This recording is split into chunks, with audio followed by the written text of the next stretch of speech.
Hello there, today I'm here to bring you my September wrap up. This is no part 2, there was no part 1, the observant among you might have noticed, and shockingly I have only got 3 books to talk to you about here. No, I'm not going to lie, this is probably the least amount of books I've read in a month since before I started BookTube.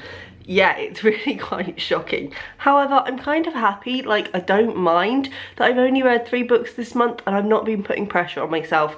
There are a few reasons for it. One, I read a really big book, which I will talk to you about in a minute.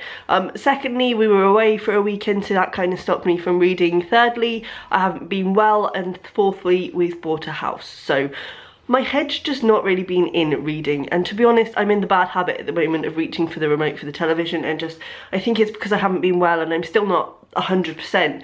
So for the whole of last week, my brain just couldn't focus on words on the page. I started a few books and I couldn't tell you what they were about. So instead I would just reach for like trash on the telly because that's all I've been wanting, and that's okay sometimes. Like, we don't always need to read a lot, but still I read 3 things, which is still, you know, it's still progress. Let's get straight into this perhaps short wrap up. Firstly, I read Middlesex by Jeffrey Eugenides. Now this is one of those books that has been on my shelf for the longest time. I think I've probably owned it for about 5 years, and I've never ever come close to picking it up. It's one of those books that I bought because I knew that I'd probably want to read it at some stage, but it was never like I need to get to this now kind of book. And this month I thought, you know what, I'm just gonna get to it.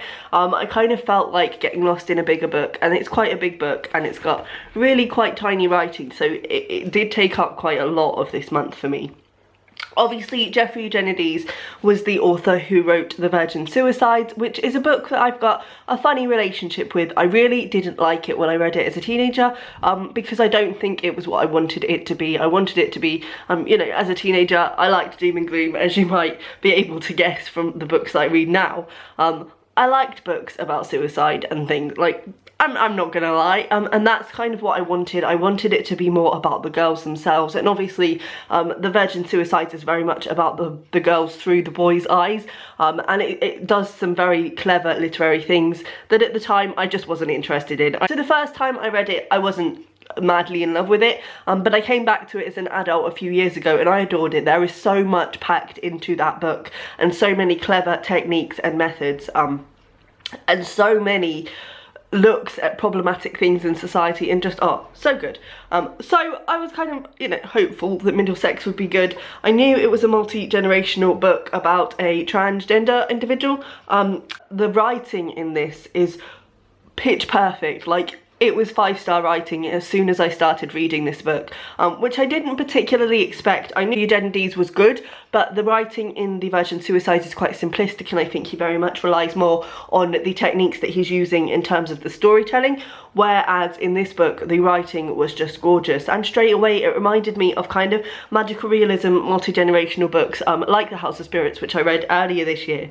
Obviously there's no magical realism in this, but it very much was reminiscent of that, and I think I'm realising that I really do like multi-generational books. I think in the past I probably steered clear of them, thinking that they would bore me, or that, you know, going into the grandparents and the parents, and that would not interest me. But actually I think done well, it can be so rich and so lovely, and it doesn't feel like you're just getting a load of backstory when you're with the grandparents, because when you're with them, you're with their story, and then very naturally you go to the next generation without really even realising it's happened. As well, this book was written in 2002, which, you know, because I'm old, doesn't feel like that much, but you know, that's a long time ago now, and this is probably the best book about transgender issues I have ever read, and about gender in general. I think that's the important thing about this. So the individual, the main narrator and the main focus of this story is a transgender individual called Cammy. He is a hermaphrodite, so he's born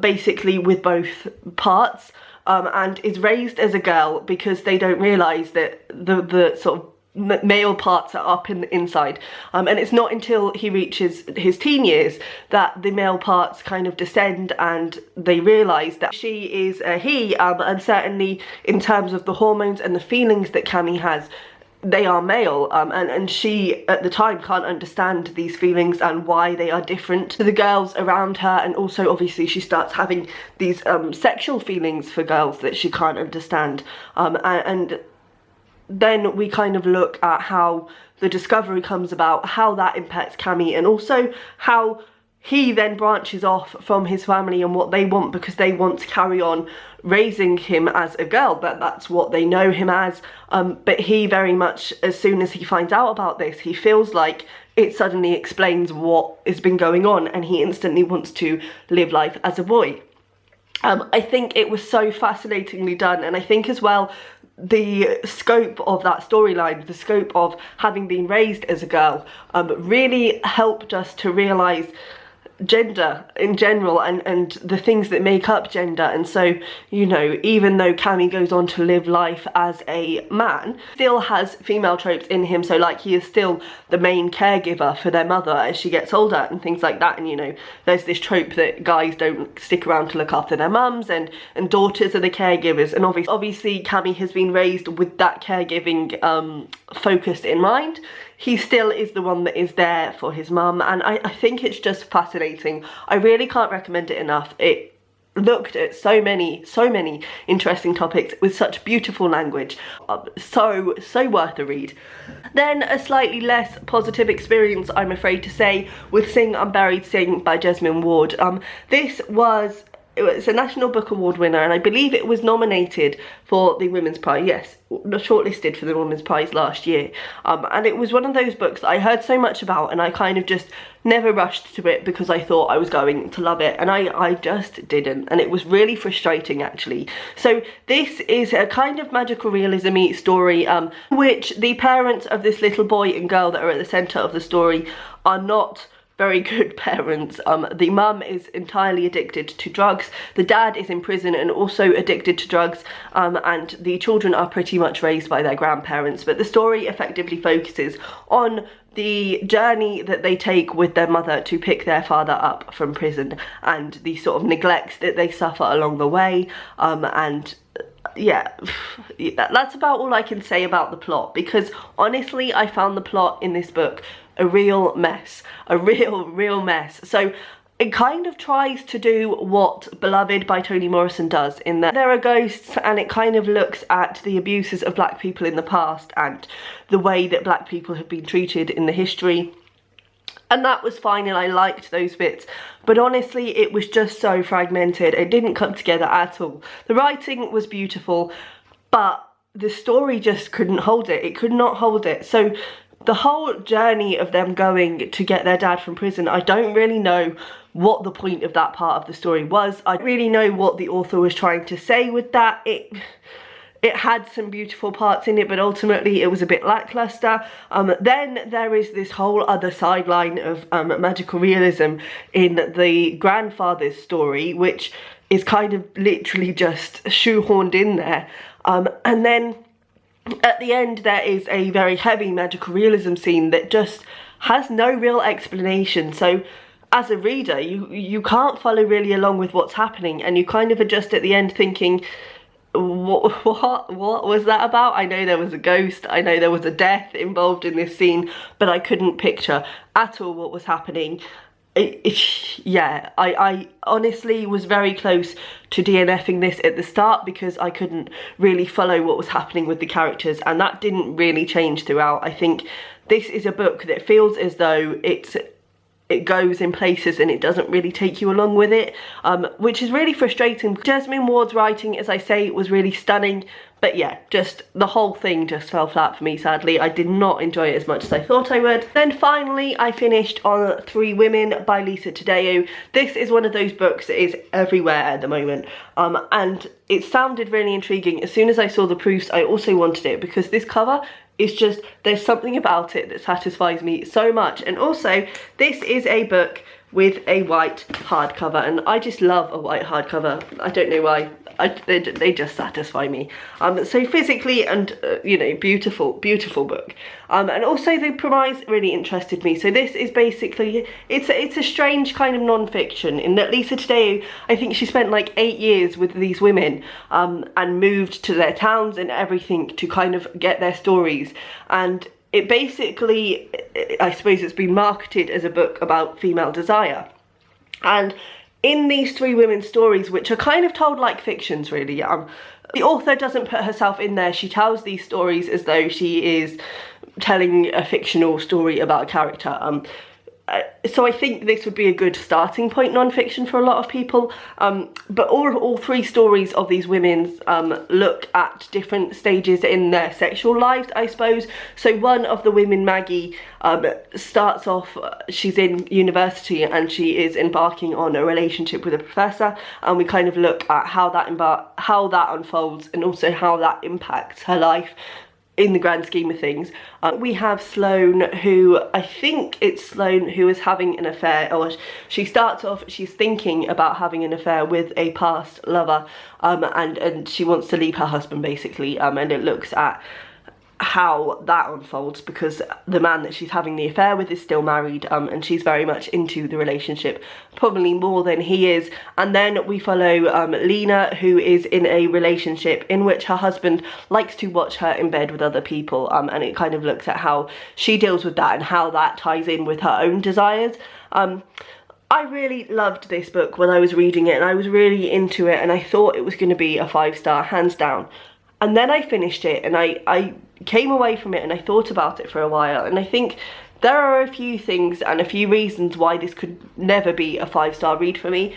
I still really enjoyed it, but the more I think about it, the more problematic it becomes in my head, which is not the best because, you know, when I heard that there was a book about female desire, I was all for that. But I think what I was expecting from a book about female desire was a book that sort of looked at the depths of female desire and how rich and varied it can be, and how, you know, female desire deserves a voice too and things like that. And this book wasn't really that for me. So the first and perhaps main reason that I find this book problematic on reflection is that all three women are white, straight women, and I don't want to say they're privileged because Maggie certainly isn't privileged in the same sense, but they're all kind of from comfortable backgrounds, and, you know, going to university and having these high paid jobs. So it's a very, very niche subset of women, and I think if you're going to write a book about female desire, how can you do that without looking at the desire of women from different classes or different sexualities? Certainly different sexualities would have been really refreshing in this book, but they're just not there. There's no diversity at all, and even though all the women's stories are very different, their desire and the way that their desire is portrayed is quite similar, which left me feeling that I didn't understand what Lisa Taddeo was trying to do with this book. I don't understand what she was trying to say. I don't understand the overall arching point of it, which kind of just leaves me feeling a bit flat. I mean, obviously with a book like this, there wasn't going to be any final ending or a conclusion as such, because those lives go on, obviously.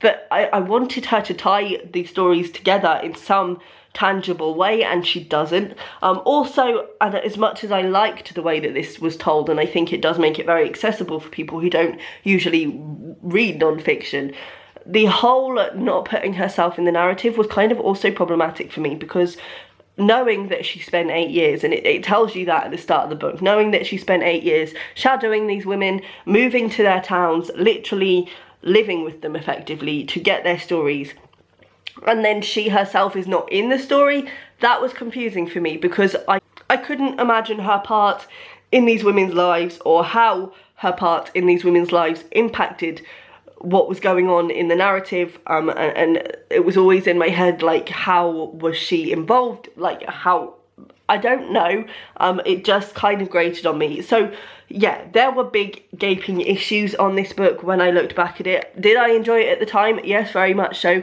Did I find it relatable? Absolutely. There were points in this where I just wanted to hit the women or slash my past self for doing the same things as they were doing, but ultimately it just falls flat, and I think it could have been something wonderful, and it isn't quite that. It just is a very, it's not quite that. So those are the books I've read this month. As I say, a short month, but you know, it is what it is. Please let me know down below if you've read any of these or what you've been reading this month, and I will see you next time. Bye.